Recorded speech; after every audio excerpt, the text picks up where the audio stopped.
네, 여러분 안녕하십니까? 필립입니다.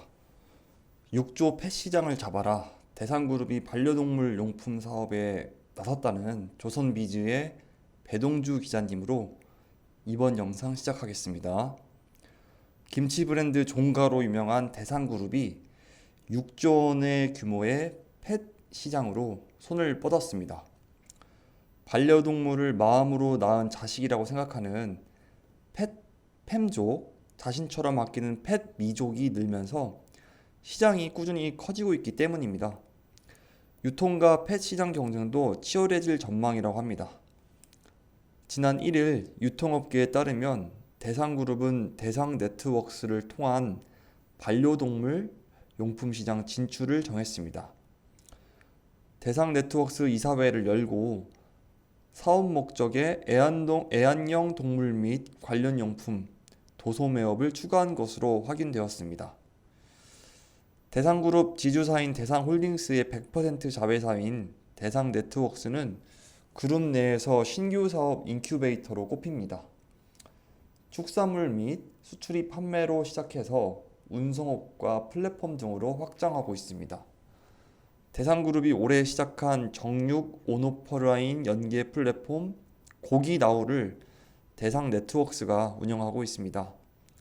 이런 대상네트워크스는 당장 기능성 사료 등 반려동물 용품 수입 판매로 반려동물 사업을 시작할 것으로 보입니다. 이 회사는 이미 뉴질랜드 낙농업 회사인 폰테라, 오세아니아 1위 유통사인 마크로 등과 제휴를 맺었고 육류와 유제품 등을 백화점, 홈쇼핑, 종합몰 등으로 공급해 왔습니다. 국내 반려동물 용품 시장의 중심이 온라인으로 재편되고 있다는 점도 대상네트워크스의 긍정적인 요소입니다. 대상네트워크스는 온라인몰을 주력 유통 파트너로 두고 해외에서 들여온 제품을 유통 판매하는 구조로 사업을 영위하고 있습니다. 향후 고기나우와의 판매 연계도 추진할 계획이라고 밝혔습니다. 대상네트워크스 관계자는 기존 육류, 유제품의 글로벌 소싱 및 국내 유통, 판매를 넘어 리빙, 뷰티 등으로 사업 영역을 꾸준히 넓혀왔다면서 이번 애완용 동물 및 관련 용품 도소매업의 정관내 사업 목적 추가는 성장하는 시장으로의 카테고리 확장의 일환이라고 말했습니다. 지금 보이는 그래프는 국내 반려동물 용품의 시장 규모입니다. 2017년 2조 3천억에 시작되었던 금액은 27년에는 6조에 이를 것으로 그 규모가 굉장히 빠른 속도로 증가하고 있음을 확인할 수 있습니다.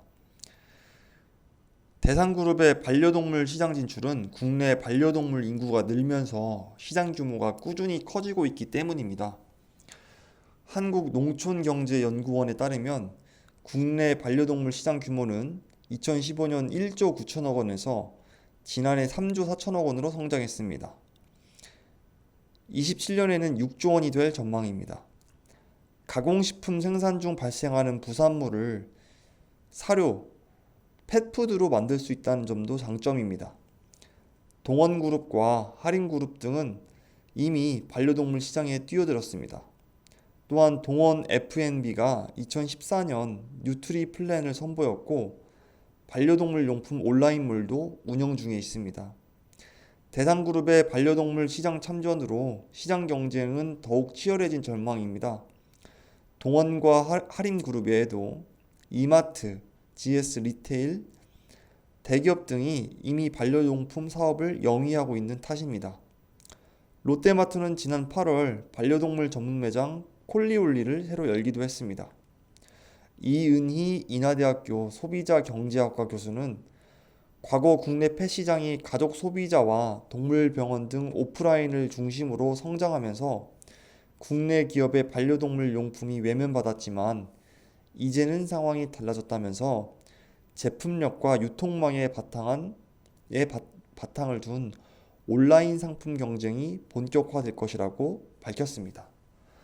네, 여기까지 조선비즈의 애완용 펫 시장에 관한 기사 살펴보았습니다. 네, 이어서 매일경제의 강아지 사료 공장 가서 만드는 과정 확인하니 안심 신유경 기자님의 애완견 사료 관한 기사 한 편 더 공유해드리겠습니다. 자, 지난 9월 28일 할인 펫푸드 공주 공장을 방문해서 기자께서는 사료 제조 공정을 참관했다고 합니다. 하림은 2017년 400억을 들여서 하림 펫푸드 해피댄스 스튜디오를 야심차게 선보였습니다. 보시는 사진은 공장의 전경과 내부 모습을 찍은 사진입니다. 이곳에서는 팽화와 오븐 두 가지 공정으로 제품을 생산하고 있습니다. 팽화공법은 반죽을 익혀 쪄낸 다음 압축시켜서 사료를 만들어내는 것을 말합니다. 오븐 공법은 반죽을 한 다음 오븐에 구워내는 방식으로 제조합니다. 팽화 사료는 오븐 사료에 비해 잘 부서지지 않고 식감이 바삭합니다.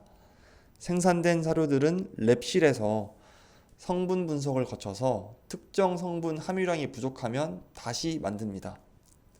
뒤이어 드라이, 냉각, 코팅 등의 과정을 거쳐서 완제품으로 나오게 됩니다. 이 모든 과정을 거쳐서 갓 나온 사료를 기자님께서 직접 먹어봤다고 합니다. 기자님께서 열일 중이십니다. 기자가 먹어본 자료는 오븐 공법을 활용한 것이라고 합니다. 아주 맛있다고 할 맛은 아니었지만 그렇다고 못 먹을 맛도 아니다. 맛이 있다 없다만 판별해 나라면 맛있다 쪽에 의견을 주셨습니다. 네, 극한 직업이네요, 기자. 사료에 들어간 원료는 닭과 연어, 어쩐지 강아지들이 기자보다 더 건강한 밥을 먹고 있다는 생각이 듭니다. 성찰까지 하셨습니다, 기자님께서. 자, 기자가 강아지 사료를 맛볼 수 있었던 건 사료의 원료가 모두 사람이 먹을 수 있는 것이기 때문입니다. 이를 휴먼 그레이드 사료라고 합니다. 피드 그레이드 사료는 사람이 먹을 수 없는 부위의 고기, 채소 껍질 등을 활용하는 반면 이 휴먼 그레이드는 사람이 먹을 수 있는 것으로 개 또는 고양이의 사료를 만든다고 합니다. 할인 펫푸드의 휴먼 그레이드 사료는 사람이 먹는 것과 동일한 원료를 씁니다. 닭과 연어뿐만 아니라 블루베리, 양배추 등도 원료로 사용하고 있습니다. 또한 완성된 사료에는 제조일자가 찍힌다고 합니다. 철저한 선입선출 원칙에 따라서 먼저 들어온 원료는 먼저 사용하고 먼저 만들어진 제품은 먼저 판매한다고 합니다. 할인 펫푸드는 프리미엄 라인인 더 리얼뿐만 아니라 바비 보약, 가장 맛있는 시간 30일 등 다양한 사료 라인업을 갖추고 있습니다. 특히 가장 맛있는 시간 30일은 원하는 제조일을 고르면 선택한 제조일 바로 다음 날 받아볼 수 있는 제품이라고 합니다. 훌륭한 사업이네요. 제조 공정을 빠져나오니 수제 간식실이 나옵니다. 기계가 아닌 사람이 직접 반려동물용 간식을 만듭니다. 강아지용 용가리 치킨도 있다고 하네요. 할인 펫푸드는 내년에 코로나19로 잠시 멈췄던 공장 투어를 재개할 예정이라고 합니다. 투어에 참여하면 제조 공정을 둘러보고 난 다음 반려동물을 위한 수제 간식도 직접 만들어 볼 수 있다고 합니다. 또한 반려동물 입맛에 맞는 쿠키를 굽는 동안에는 직원 식당에서 식사도 가능하다고 합니다.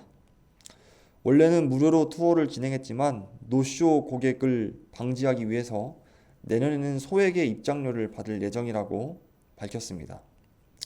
할인 펫푸드가 제조 공정을 일반인들에게 공개하는 건 깨끗한 시설에서 휴먼 그레이드 원료만을 사용한다는 걸 직접 보여주기 위해서입니다. 김홍국 할인그룹 회장의 의지가 담긴 결과이기도 합니다.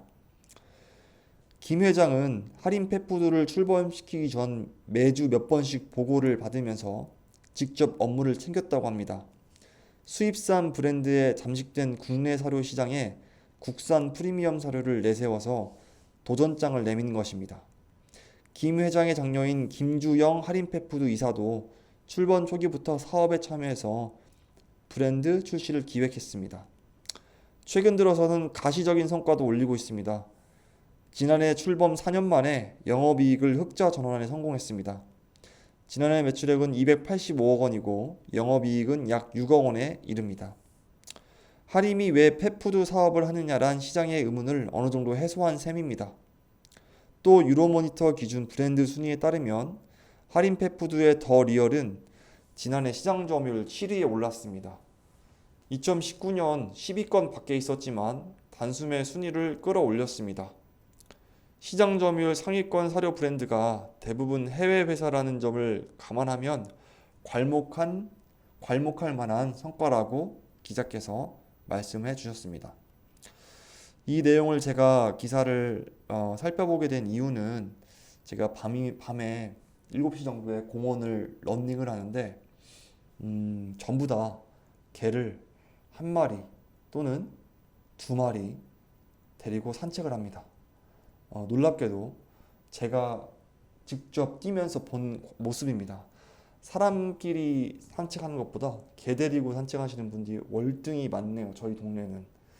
그 모습 보면서 그 주변에서 그 투자처를 발견하라고 했던 그런 구루들의 모습이 떠올라서 한번 궁금해서 한번 찾아봤습니다.